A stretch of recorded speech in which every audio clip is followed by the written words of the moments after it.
धन श्री सतगुरु जगजीत सिंह जी। मैं भगवंत सिंह नामधारी पुत्र संत भजन सिंह जी नामधारी पिंड लोटवद्दी जिला संगरूर अज श्री सतगुरु जगजीत सिंह जी के 100वें साल दे प्रकाश पुरब की खुशी विच अपने परिवार के पिछोकड़ बारे कुछ गल्लां साझियां करन लगा जो सतगुरु जगजीत सिंह ने साडे परिवार ते किरपा कीती, साडे परिवार नूं तंदुरुस्तियां ते साडे परिवार ते मेहर भरिया हथ रखिया, वो आप जी नाल साझियां करन लगे हां। सतगुरु प्रताप सिंह जी दे दे ओला करन तो बाद साडी बीबी माता गुरमेल कौर जी बराग विच चले गए ते बीमार रहन लग पे ते उन्हां दे कुछ मैंटली प्रॉब्लम हो गई ते जो डॉक्टरां ने कहा भी ये ठीक नहीं हो सकती ते उन्हां नूं यही सी भी मैं सच्चे पातशाह दे दर्शन करने तो मैं तां ही ठीक हो सकती हाँ। एक दिन सतगुरु प्रताप सिंह जी ने सुपने में साडी माता जी ने दर्शन दिते ते साडा माता जी ने मत्था टेकन लगे तो सच्चे पातशाह ने पैर खिंच लिया, अपना पैर पिछे कर लिया ते उन्होंने बचन किया साडी माता जी नूं भी अज तो बाद तुहानूं सतगुरु जगजीत सिंह जी जो इस वेले पैरे के मालक ने वो किरपा करनगे। ते साडी माता जी बराग च आ गई तो सवेरे उठते सार ये सारी कथा साडे पिता जी संत भजन सिंह नूं सुनाई तो वो पिंड तो श्री भैणी साहब विखे पहुँचे ते सतगुरु जगजीत सिंह जी के दर्शन दोपहर नूं नितनेम च कीते ते बाद चों सच्चे पातशाह को अर्ज की, सच्चे पातशाह कहते तवेले च सेवा कराया करो तो उत्थे 1.25 महीना 40 दिन साडी माता जी ने तो उत्थे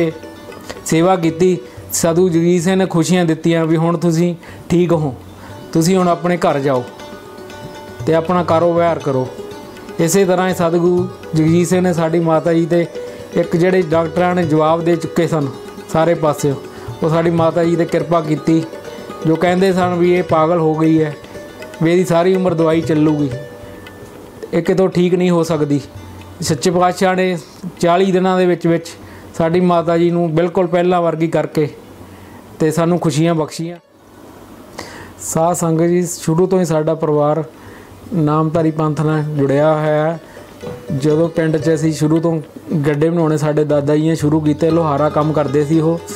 पहला गड्ढा बनाया तो भैणी साहब सतगुरु हरी सिंह जी नूं लिया के भेंट किया ते सच्चे पातशाह ने खुश हो के अपनी लोई साडे दादा जी नूं भेंट की ते उन्हां नूं खुशियां बख्शियां। उस तो उपरंत उस तरह ही निरंतर सेवा साडे पिता जी उस तरह ही सेवा करने लई तत्पर रहिंदे सन ते जदों भी सतगुरु जगजीत सिंह ने याद करना तो तुरंत भैणी साहब सारे काम छड्ड के पहुँच जाना ते उत्थे जदों जिस वेले एक बार मीलों सेवा चलती सी इत्थे तो उत्थे दरख्त दुरख्त बढ़ने ही अंब तोड़न की सेवा चलती हुंदी सी ते साडे पिता जी संत सुरिंदर सिंह जी उन्होंने नाल लै जाना जीप ते बिठा के ते उत्थे सेवा करनी। कई बार सप जां होर कोई खतरनाक जीव उत्थों निकले आने कदे घबराउणा नहीं, सच्चे पातशाह ने खुशियां बख्शनियां ते सच्चे पातशाह जदों आना तो सच्चे पातशाह नहरां 'च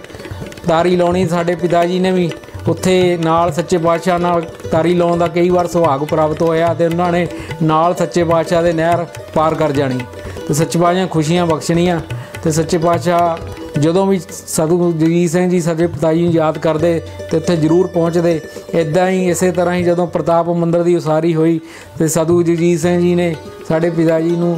सुनेहा भेजिया ते उत्थे बुलाया तो सच्चे पातशाह ने कहा तो इत्थे भी कैंचियां की सेवा करनी है। साडे पिता जी ने सारे काम कार छड्ड के उत्थे 1.25 महीना सेवा की ते एक दिन सच्चे पातशाह साडे पिता जी उपर कैंचियां बैलन करते पे सन ते सच्चे पातशाह उत्थे पहुँचे ते सच्चे पातशाह ने आवाज़ मार के कहा भजन सिंह डटिया होया है